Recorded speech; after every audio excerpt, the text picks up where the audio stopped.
चलो जी, अब शांत हो जाना सारे बच्चे, सुनो भाई। हाँ जी, पहला क्वेश्चन है ऊर्जा बैंड किसे कहते हैं।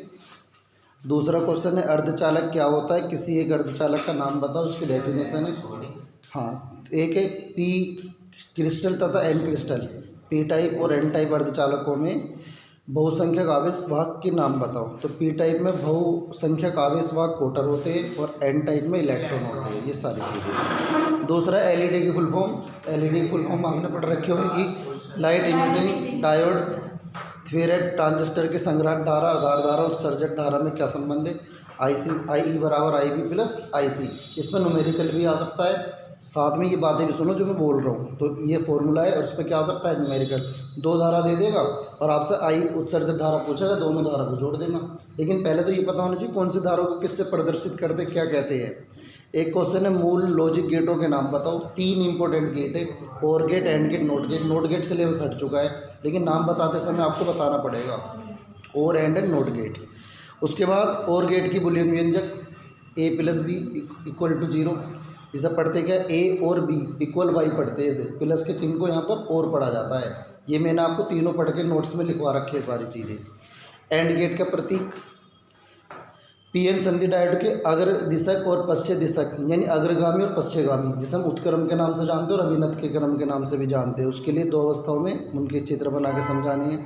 पूर्ण तरंग दृष्टिकारी पीएन संधि का और एक अर्ध तरंग। दोनों मैंने लॉन्ग क्वेश्चन करवा रखे चित्र के साथ। दोनों में से एक क्वेश्चन जरूर आ सकता है, या तो पूर्ण तरंग के नाम से या अर्ध तरंग। अर्ध तरंग में क्या होता है, ग्राफ बनता है ऐसे, एक एक को छोड़ के जाता है। और पूर्ण तरंग में पूरा चले जाता है, आधा चक्कर ऊपर आधा नीचे। याद आ रहा है आपको? अब मैंने याद करवाए थे, 2.8 जैसे थे और 2 अपने आप करने सबसे। हाँ बिल्कुल, बस क्वेश्चन बैंक से आपको रीडिंग लगानी है अच्छे से।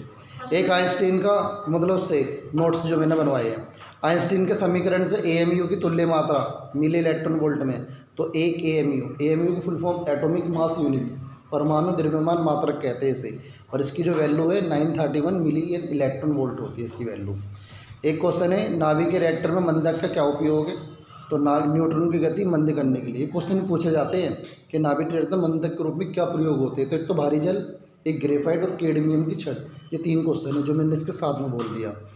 परमाणु भट्टी में न्यूट्रॉन की गति को कम करने के लिए क्या प्रयोग होते हैं, भारी जल और आपके क्या नाम है, कैडमियम की छड़, और आपके ये प्रयोग होते हैं, ठीक है, ग्रेफाइट की छड़। अंत नाभिक के बल से क्या, ये सारे में रिकॉर्ड हो रही है, वो इस तुरंत सुन लेना। 7-8 मिनट में 70 क्वेश्चन की इंपॉर्टेंट वही सारे कि दोबारा सुनना चाहो तो सुनकर रिवीजन हो जाएगा घर पे जाके। अंत नाभिक के बल क्या होते हैं, इसके बारे में जिधर परमाणु होता है 2-3 मूलभूत कणों से मिलकर बना, इलेक्ट्रॉन, प्रोटॉन और न्यूट्रॉन। और जबकि जो इलेक्ट्रॉन होता है वो नाभिक के चारों तरफ गति करते हैं, और जो प्रोटॉन है और जो न्यूट्रॉन है वो नाभिक के अंदर रहते हैं। तो नाभिक के अंदर जो बल उन्हें बांधे रख रहा है, किन चीज़ों को, न्यूट्रॉन को और प्रोटॉन को, जिससे वो नाभिक से बाहर नहीं जा रहे, उसे कहते हैं अंत नाभिक बल। नाम से पता पड़ रहा है, अंत मन अंदर और नाभिक का मतलब नाभिक के अंदर जो लग रहा है। ये सारी चीज़ें बोलो मतलब, सुनिए। उसके बाद आपका क्वेश्चन है नाभिक के द्रव्यमान क्षति से आप क्या समझते हो। नाभिक के बंधन ऊर्जा द्रव्यमान क्षति वाला, इस पर एक न्यूमेरिकल भी आ सकता है, मैंने करवा रखा है, देख लेना, नहीं तो मैं भी करवा दूँ थोड़ी देर में आपके सामने। ये 3-4 महत्वपूर्ण रिएक्शन है, इन्हें आपको संतुलित करनी है। संतुलित मतलब पूरा करना है। तो इनका आंसर भी लिख रखे हैं मैंने आपके दूसरे पेज पे। हाँ, तो पहले में 2He4 आएगा, C612 आएगा और 290 थोरियम। पूरे कैसे करने, नीचे के परमाणु क्रमांक जोड़ो और ऊपर के परमाणु भार जोड़ो, दोनों के बराबर आएगी। ये वो क्वेश्चन है जैसे मैंने आपको नाभिक के विखंडन, नाभिक के संलयन में बताया था, उसी तरह से मिलता जुलता। नाभिक के संलयन की परिभाषा जानते हो, जब 2 हल्के नाभिक आपस में मिलकर एक भारी नाभिक का निर्माण करते हैं। और नाभिक के विखंडन के नाम से भी जानते हो अब क्या होता है। इनके उदाहरण भी याद कर लेना, जो मैंने नोट्स में इनके उदाहरण करवा रखे हैं आपको। नाभिक के विखंडन में इस प्रक्रिया में एक भारी नाभिक न्यूट्रॉन की बमबारी से के द्वारा 2 हल्के हल्के नाभिकों में वो टूट जाता है। उसके बाद आता है संभारिक, समस्थानिक। इनके बारे में अच्छे से उनका उदाहरण भी जानते हो। संभारिक जिसके परमाणु क्रमांक अलग अलग हो, परमाणु भार समान हो, संभारिक। इसका उदाहरण आप जानते हो, पोटेशियम और कैल्शियम। कैल्शियम का 19 होता है, परमाणु भार 40। पोटेशियम का 19 होता है, परमाणु और 40। कैल्शियम का 20 होता है और परमाणु भार होता है आपका 40। तो पोटेशियम का 19, परमाणु भार 40 और कैल्शियम का 20, परमाणु भार 40। समस्थानिक वे तत्परमाणु जिनके परमाणु क्रमांक समान, परमाणु भार अलग अलग। उदाहरण के लिए 1H1, 1H2, 1H3 पढ़ रखा होगा। प्लूटीरियम, ड्यूटीरियम और ट्राइटेरियम के नाम से जिसे हम जानते हैं। ये सूर्य से ऊर्जा के नाभिक के संलयन वाला, मैंने इसमें बताया था 8000 केल्विन ताप है सूर्य का। सूर्य जो मिलकर बना है वो नाभिक के संलयन अभिक्रिया होती है, छोटे छोटे न्यूट्रॉन्स आपस में टकरा के। तो पूरा लॉन्ग क्वेश्चन मैंने याद करवाया था ये सूरज की ऊर्जा वाला। सूरज के अंदर इतनी ऊर्जा है कि वो हाइड्रोजन परमाणु से मिलकर बना है। किससे? हाइड्रोजन। तो हाइड्रोजन परमाणु आपस में इकट्ठे हो जाते हैं और वो नाभिक के संलयन अभिक्रिया होते हैं, हीलियम बन जाते हैं बहुत सारे। तो वो ये ऊर्जा का स्रोत। एक मैंने हाइड्रोजन परमाणु के लिए ऊर्जा स्तर आरेख, लाइमन श्रेणी, बामर श्रेणी, और मैंने तरीका बताया था। एक याद कर लो, बाकी अपने आप याद होते चले आएंगे। एक में पहले से दूसरे स्तर में जा रहा है, दूसरे से तीसरे में, इस तरह से बस मान बदल जाते हैं। n बराबर 1, दूसरे में n बराबर 2, n बराबर 3, इस तरह से फिर चलता रहता है। n बराबर 1 2 3, फिर n बराबर 2 3 4, फिर n बराबर 3 4 5, समझ एक एक कम होता चला जाता है। और वो एक का बामर श्रेणी है। वैज्ञानिक बामर ने खोज करी तो बामर श्रेणी, लाइमन ने खोज करी तो पूरे अच्छे से मैंने अच्छे से नोट्स बना रखा है इसका, सेम चित्र के साथ आपको ये अच्छे से एक्सप्लेन करना है। अगला जो क्वेश्चन है आपके सामने, बामर श्रेणी की प्रथम रेखा की तरंग दैर्घ्य है 6563 एंगस्ट्रॉम में। इसकी दूसरी रेखा की तरंग दैर्घ्य याद कीजिए। अभी मैं व्हाइट बोर्ड पर थोड़ी देर में करा देता हूँ इस क्वेश्चन के आंसर को। हाइड्रोजन परमाणु की बोर परिकल्पना, बोर मतलब नील्स बोर का परमाणु मॉडल। नील्स बोर का परमाणु मॉडल पढ़ रखा है ना आपने? वही सारे इंपॉर्टेंट। एक क्वेश्चन हो रहा है रदरफोर्ड का परमाणु मॉडल, ये भी पढ़ रखे हैं। हल्की सी रीडिंग लगा लोगे, ये 11th क्लास के चांस इनके कम है, लेकिन कभी ऐसा हो जिनके काम है वही आ जाए, इसलिए आप रीडिंग लगा के चलो, अपनी तरफ से रिस्क मत लो सारी चीज़ें, ठीक है ना। इनके पढ़ने के नियम क्या सारे, सबसे पहले इन 70 को पढ़ लो, उसके बाद अपने क्वेश्चन जो अपने नोट्स है ना उनके अच्छे से डीपली रीडिंग लगाओ लो ध्यान से। तुम्हें ऐसा लगा मैं याद भी नहीं याद, लेकिन दिमाग में बसती चली आएगी, उन्होंने पूरे साल पढ़ा है वो। जब पेपर देखोगे ना और वो क्वेश्चन आएगा तो तुम्हारा सारा दिमाग उसी क्वेश्चन में फोकस हो जाएगा और अपने आप याद आता चला जाएगा। एक है कार्यफलन। कार्यफलन में वह न्यूनतम प्रकाश जब धातु की प्लेट से इलेक्ट्रॉन को उत्सर्जित करने में खर्च हो जाता है, कार्यफलन। ये उसके साथ आइंस्टीन का प्रकाश में तो समीकरण पढ़ा था ना लॉन्ग क्वेश्चन, उसमें बातें बताई गई थी कि जो धातु के प्लेट पर हम निश्चित आवृत्ति से अधिक आवृत्ति का प्रकाश आपतित करते हैं तो धातु की प्लेट से इलेक्ट्रॉन उत्सर्जित होने लगते हैं, और इस घटना को प्रकाश विद्युत प्रभाव याद करवाया था मैंने। और मैंने बोला था आइंस्टीन ने बताया ये जो ऊर्जा 2 रूपों में खर्च हो रही है, एक तो इलेक्ट्रॉन को उत्सर्जित करने में और दूसरा इलेक्ट्रॉन को गति प्रदान करने में। जो ऊर्जा इलेक्ट्रॉन को उत्सर्जित करने में खर्च हो रही है उसे कार्यफलन कहते हैं, और जो गति प्रदान करने में खर्च होती है उसे गतिज ऊर्जा। सेम जो मैं जो लैंग्वेज बोल रहा हूँ वही मैंने नोट्स में लिखवाई है और वही मैंने क्वेश्चन बैंक में भी दे रखी है, विद्या के क्वेश्चन बैंक में सेम ऐसी। अगला जो क्वेश्चन है आपके सामने, फिर आपकी देहली आवृत्ति, वह न्यूनतम आवृत्ति जिससे कम आवृत्ति का प्रकाश धातु की प्लेट पर आपतित करने पर इलेक्ट्रॉन उत्सर्जित न हो, इसे हम प्रदर्शित करते हैं, क्या नाम है, लैम्डा वी नोट से। एक है देहली तरंग दैर्घ्य, वह अधिकतम तरंग दैर्घ्य जिससे अधिक तरंग दैर्घ्य का प्रकाश आपतित करने पर जो आप इलेक्ट्रॉन उत्सर्जित होने लगते हैं। 2 3 लाइन की डेफिनेशन है, सभी ग्रुप में मिल जाएगी, तो मैं अभी डाल दूँ मैं और समझ में आ जाएगी। डी ब्रोगली तरंग दैर्घ्य का सूत्र आप जानते हो, लैम्डा बराबर h/p। अब p की वैल्यू होती है mv। अब पूछा जा रहा है फॉर्मूला लिखो और कौन सी चीज़ क्या है। लैम्डा को तरंग दैर्घ्य कहते हैं, h को प्लांक नियतांक कहते हैं, m को द्रव्यमान, v को वेग। सिर्फ फॉर्मूला पूछा है, निगमन नहीं। कभी कभी क्वेश्चन को देखना हो, नंबर 1 नंबर का क्वेश्चन है पूरा 6 जब सूत्र पूछा जाए सूत्र लिख के उनके बारे में लिख दो। अच्छा पूछा है निगमन करो, वहाँ बोल दे सब निगमन करो, और वह नंबर भी ज़्यादा नंबर का, फिर वो प्रूफ करना है डी ब्रोगली समीकरण। पर प्लांक के क्वांटम सिद्धांत से बताया था मैंने, प्लांक के क्वांटम सिद्धांत से हो रहा है क्वेश्चन ये आपके नोट्स में। अगला जो क्वेश्चन है देखिए फटाफट, फिर है एक लिए न्यूमेरिकल है, एक इलेक्ट्रॉन 0.5 10⁻³ मीटर प्रति सेकंड की चाल से गतिमान है। डी ब्रोगली तरंग दैर्घ्य निकालिए। v का मान भी दे रखा है और h का मान फिक्स होता है, प्लांक नियतांक का मान। इलेक्ट्रॉन का द्रव्यमान भी फिक्स होता है 9.1 10⁻³ किलोग्राम, और v की वैल्यू दी है। तो 2 वैल्यू तो वो की जो हमने रखनी है और v की वैल्यू दे रखी है, मान करो आंसर आ जाएगा।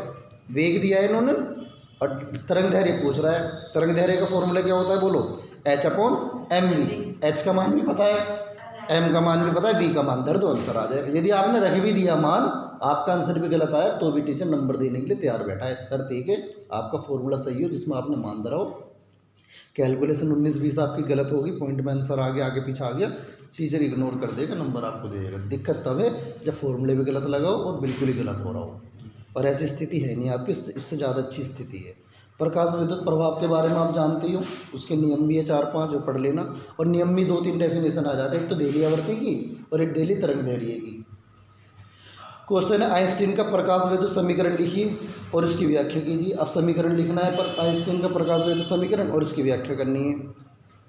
प्लांक का क्वांटम सिद्धांत जानते हो, प्लांक का क्वांटम सिद्धांत, वैज्ञानिक प्लांक के क्वांटम सिद्धांत के अनुसार ऊर्जा का उत्सर्जन या अवशोषण लगातार क्रम में न होकर छोटे छोटे बंडल या पैकेटों के रूप में होता है, जिन्हें क्वांटा फोटोन कहते हैं। प्रत्येक फोटोन की ऊर्जा नियत होती है, और प्रत्येक फोटोन की ऊर्जा नियत होती है। जो ऊर्जा होती है वो आवर्ती के अनुक्रमानुपाती होती है। सब मैंने डेरिवेशन बहुत अच्छे से करवा रखी है। सूत्र लिंक बंद करना है। एक द्रव्य तरंगे क्या है, और इन्हें तरंगों की तरंगदैर्घ्य का सूत्र लिखो। द्रव्य तरंग में 2 कणे होते हैं, एक तो उसमें कणों का भी गुण होता है, तरंगों का भी, इसलिए तो उन्हें द्विप्राकृति की तरंगे कहते हैं। डी इसे अच्छे से पढ़ लेना। आइंस्टीन का प्रकाश विद्युत समीकरण 1/2 mv मैक्स स्क्वायर बराबर h into v minus v naught. इसमें ज़्यादातर थोड़ी है, और अभी मैंने 2-3 मिनट पहले पढ़ा था। पहले तो वैज्ञानिक प्लांक की बात जोड़ दो, फिर आइंस्टीन ने जो बातें जोड़ी वो जोड़ो। क्या जोड़ी आइंस्टीन ने, कि धातु के प्लेट से जो इलेक्ट्रॉन उत्सर्जित हो रहे हैं तो उसमें जो ऊर्जा खर्च हो रही है उसे कार्यफलन कहते हैं, और जो गति प्रदान कर रहे हैं उसे गतिज ऊर्जा कहते हैं। और साथ में फिर इसके बारे में मैंने पूरा बताया था कि देहली आवर्ती को 0 मान लेते हैं तो वी बराबर वी नोट में 0 हो जाता है, उसमें दोबारा मान धर देते हैं और फिर आंसर आ जाता है। एक कला संबंध स्रोत क्या है, डेफिनेशन लिखने से याद कर लेना आपको। अध्यारोपण का सिद्धांत के बारे में देख लेना। समान आवर्ती की 2 प्रकाश तरंगों का आयाम 4:3 है, और यदि दोनों तरंगों के व्यतिकरण के महत्तम और न्यूनतम तीव्रता, तो याद रखना महत्तम में प्लस कर देते A1 + A2, न्यूनतम में माइनस कर देते A1 - A2। ये सारे न्यूमेरिकल कॉपी में भी है, क्वेश्चन बैंक में भी ठीक है, और अभी मैं समझाऊंगा तुम्हारे सामने 2 घंटे इनका आंसर बताऊंगा अभी थोड़ी देर में। 2 तरंगों की तीव्रता का अनुपात 81 और 49 है, 81 और 49 है, तो इनका आयामों का अनुपात फॉर्मूला होता है I1/I2 बराबर A1² / A2²। ये बताना 81 9 का स्क्वायर है, अब 49 7 का स्क्वायर, आंसर आ गया 9/7, 9/7। 81 किसका स्क्वायर होता है, 9 का, और 49 7 का, आंसर आ गया। उल्टा दे देगा, अब उल्टा कैसे दे देगा, 9 दे देगा और 7 दे देगा, फिर उल्टा कर देगा, 9 का स्क्वायर 81 हो जाएगा, 7 का स्क्वायर हो जाएगा। ये तब लगाओगे जब अधिकतम और न्यूनतम ना दे, और उसमें अधिकतम और न्यूनतम तो उसमें जोड़ोगे A1 + A2 और A1 - A2, उसमें ये होता है। प्रकाश के व्यतिकरण से क्या इसकी शर्तें लिख रहा है आपको, व्यतिकरण वाली डेरिवेशन भी करा रखी है मैंने, और इसकी प्रतिबंध शर्तें लिख रहा है। संपोषी विनाशी व्यतिकरण याद है आपके स्कूल में भी आया होगा, संपोषी विनाशी व्यतिकरण की शर्तें और बहुत सारी चीज़ें। एक है तरंग ढाग, हाइगेंस के द्वितीय तरंगी का सिद्धांत। हाइगेंस के द्वितीय तरंगी का सिद्धांत के बारे में आप जानते हो, और उसी के नियम के आधार पर 2 परिभाषाएं, 2 नियम है, एक अपवर्तन नियम की व्याख्या और एक है परावर्तन नियम की व्याख्या। दोनों मैंने चित्र बना के आपको समझाए थे, दोनों का माना कि बोला था। माना कि कोई परावर्तक प्लस Z और Z डैश है, उस पर कोई तिरछा तरंगाग्र ए भी आपतित हो रहा है, जैसे जैसे धीरे धीरे करके आगे की ओर बढ़ाते हैं तो वो Z और Z डैश के सभी पृष्ठों पर आपतित होता है। तो वहाँ से हाइगेंस के द्वितीय तरंगिका के सिद्धांत के अनुसार नई तरंगिकाएँ निकलती है, सारी चीज़ें अभी याद कराऊंगा। अभी तो फटाफट 5-7 मिनट में रीडिंग लगा लो, फिर बोल के भी कुछ याद करा देता हूँ। एक है परावर्तन नियम की व्याख्या और एक अपवर्तन नियम की व्याख्या। अभी जो मैंने बोला वो परावर्तन नियम के बारे में था। एक आपका यंग का द्विस्लिट वाला, W बराबर D λ/D, ये भी मैंने दीप्त फ्रिंज आदित्य फ्रिंज वाली चौड़ाई वाला सुना होगा, दीप्त फ्रिंज और आदित्य की फ्रिंज के लिए। इसे समझा दूंगा, ये हार्ड क्वेश्चन है, भी समझा दूंगा। एक प्रकाश का विवर्तन क्या होता है, किसी भी प्रकाश का किसी भी अवरोध से टकराकर मुड़ जाना। किसी भी प्रकाश का किसी अवरोध से टकराकर मुड़ जाने की घटना को प्रकाश का विवर्तन कहते हैं। विवर्तन मतलब होता है प्रकाश का टकरा कर मुड़ जाना। और पेपर में 2 क्वेश्चन में अंतर भी आ सकता है, व्यतिकरण और विवर्तन में अंतर लिखो। तो एक बॉक्स में व्यतिकरण की परिभाषा लिख लो और उसकी शर्तें, एक में व्यतिकरण की परिभाषा लिख लो, बस बन गया अंतर दोनों में। 2-3 पॉइंट व्यतिकरण से बना लो परिभाषा से और 2-3 पॉइंट विवर्तन से बना लो और अंतर हो गया। तो इसलिए मैंने क्वेश्चन था ये मैंने अलग अलग नहीं करा। अगला क्वेश्चन जो है, क्रांतिक कोण क्या है, सघन माध्यम में बना हुआ आपतन कोण जिसके लिए विरल माध्यम में अपवर्तन कोण का मान 90 डिग्री हो जाता है, क्रांतिक कोण क्या होता है, पढ़ रखा है। उसी में ये पूर्ण आंतरिक परावर्तन जो पढ़ते हैं ना, उसी के बीच में एक हिस्से वाली डेफिनेशन आती है। एक ही क्वेश्चन छोटा सा है, अवतल दर्पण का उपयोग लिखो। आ नहीं सकता फिर भी मैंने जोड़ दिया, कभी आ जाए, हजामत करने के लिए डॉक्टर द्वारा शरीर के छोटे भागों को जांच करने के लिए। और कार के हेडलाइट में किसके यूज होता है, वो अवतल दर्पण का प्रयोग होता है। अवतल दर्पण द्वारा अनंत पर स्थित वस्तु के प्रतिबिंब को किरण आरेख दुआओ। इसे मैं भी चित्र बना दूँ इसके और समझा दूँ इसे। गोले दर्पण की फोकस दूरी की परिभाषा लिखो और इस पर एक न्यूमेरिकल है, इसके बारे में बताना है आपको। 15 सेंटीमीटर दूरी वाले एक अवतल दर्पण के सामने दर्पण से 20 सेंटीमीटर दूरी पर 8 सेंटीमीटर ऊंचाई की वस्तु रखी है। दर्पण द्वारा बने प्रतिबिंब की स्थिति ज्ञात करो। तो फोकस दूरी को एफ से प्रदर्शित करते हैं, यू को माइनस यू को यू मतलब वस्तु की दूरी को यू से प्रदर्शित करते हैं और वी निकालना है। फॉर्मूला जानते हो, 1/f बराबर 1/v प्लस 1/u। एक वैल्यू उसमें एक्स्ट्रा दी है, वस्तु की लंबाई जिसका लेना देना नहीं है, जो सवाल में लग रहा है उसकी निकालो। फॉर्मूला जानते हो, दर्पण में प्लस आता है, लेंस में माइनस आता है। फोकस दूरी में क्या होता है फॉर्मूला, 1/f बराबर 1/v प्लस 1/u। एफ को फोकस दूरी, यू को वस्तु की दूरी, वी को प्रतिबिंब की दूरी कहते हैं। लेंस के लिए न्यूटन का सूत्र लिखिए, एक्स डैश बराबर एफ डैश पढ़ा था मैंने, इसे इस नाम से भी आ सकता है, x1 x2 बराबर f1 f2। ये हमने सूत्र भी करा था डेरिवेशन में, अभी सीधी भी करा था, बस में सूत्र पूछ रहा है और कौन सी चीज़ें क्या है वो बताओ। अगला क्वेश्चन है, लेंस के लिए डायोप्टर ये मान, आप जानते हो फोकस दूरी का फॉर्मूला 1/p होता है और p का मान दिया 2.5। डायोप्टर पॉइंट हटाया, ऊपर 0 आ गया, डिवाइड कर दिया, 0.5 मीटर आ गया फोकस दूरी में। और आपके लेंस की क्षमता का सूत्र है, फॉर्मूला है f बराबर 1/p। p की वैल्यू उल्टा दे देगा, उल्टा कहते हैं फोकस दूरी दे देगा और आपको लेंस की क्षमता पूछेगा। और लेंस की क्षमता का मात्रा डायोप्टर होता है, जो आंसर आएगा वहाँ पर डी लिख दोगे आंसर में। और यहाँ पर डी दिया है डायोप्टर, और क्या पूछिए फोकस दूरी। लेंस की फोकस दूरी है, उसके लिए सूत्र 1/f बराबर, ये सूत्र पूछ रहा है आपको, बस सूत्र बताओ। सूत्र जानते हो, 1/f बराबर n-1 1/r1 माइनस 1/, और ये सारी डेरिवेशन हमने कर रखी है। अगले जो क्वेश्चन है इनकी डेरिवेशन के है। एक ये न्यूमेरिकल बहुत आता है 10th में 12th में, वायु के सापेक्ष कांच और जल के अपूर्णांक 3/2 और 4/3 है। तो जल के सापेक्ष कांच का अपूर्णांक, तो ANG और ANW का मान दिया है, और ANG का WNG का फॉर्मूला है ANG/ANW। 3/2 को 4/3 से डिवाइड कर दो, आंसर आ गया 9/8। और ये A होता है, A के संपर्क में रखे दो पतले लेंस की फोकस दूरी का सूत्र जानते हो, 1/f बराबर 1/f1 प्लस 1/f2।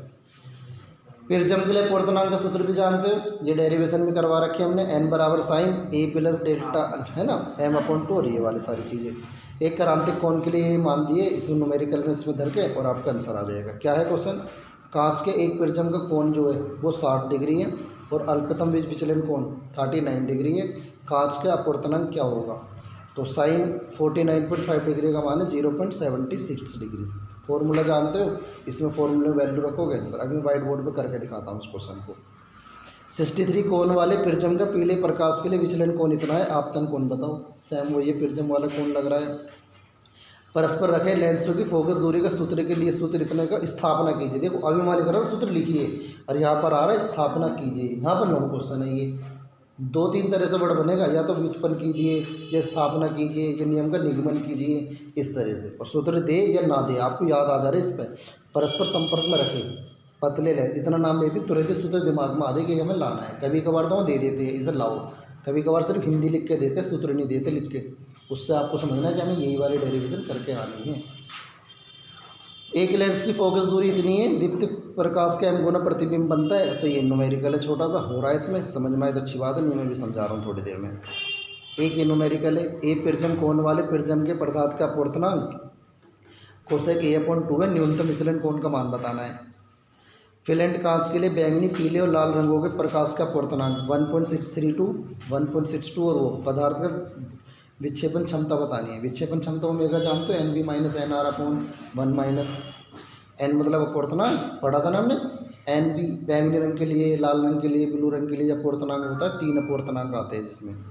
क्रांतिक कोण पूर्ण आंतरिक परावर्तन की व्याख्या कीजिए, या सीधी कीजिए, 1/n बराबर 1/sin c। तो उसमें कुछ नहीं करना, क्या नाम है, पूर्ण आंतरिक परावर्तन की परिभाषा, जब प्रकाश की किरण सघन माध्यम से विरल माध्यम में जाती है तो हाँ, तो जब प्रकाश की किरण सघन माध्यम से विरल माध्यम में जाती है तो पहले तो वही लिखोगे, सघन माध्यम से टकरा के विरल सघन माध्यम में जाती है, और जैसे जैसे क्या नाम है सघन माध्यम में जैसे जैसे आपतन कोण का मान बढ़ाते हैं वैसे वैसे विरल माध्यम में अपवर्तन कोण का मान बढ़ जाता है, और धीरे धीरे करके आपतन कोण का बढ़ाने पर विरल माध्यम का अपवर्तन कोण का मान बढ़ जाता है। और एक स्थिति ऐसी आ जाती है कि आपतन कोण का मान बढ़ाने पर अपवर्तन कोण का मान 90 डिग्री हो जाता है, और इस स्थिति को आप क्रांतिक कोण कहते हैं। तो वह आपतन कोण जिसके कारण अपवर्तन कोण का मान कितनी डिग्री हो जाए, 90 डिग्री हो जाए, उसे हम क्रांतिक कोण कहते हैं। यदि आपतन कोण का मान और बढ़ा दे जिससे अपवर्तन कोण का मान क्रांतिक कोण से ज़्यादा हो जाए, 90 से ज़्यादा हो जाए, तो प्रकाश की किरण जिस माध्यम में आती है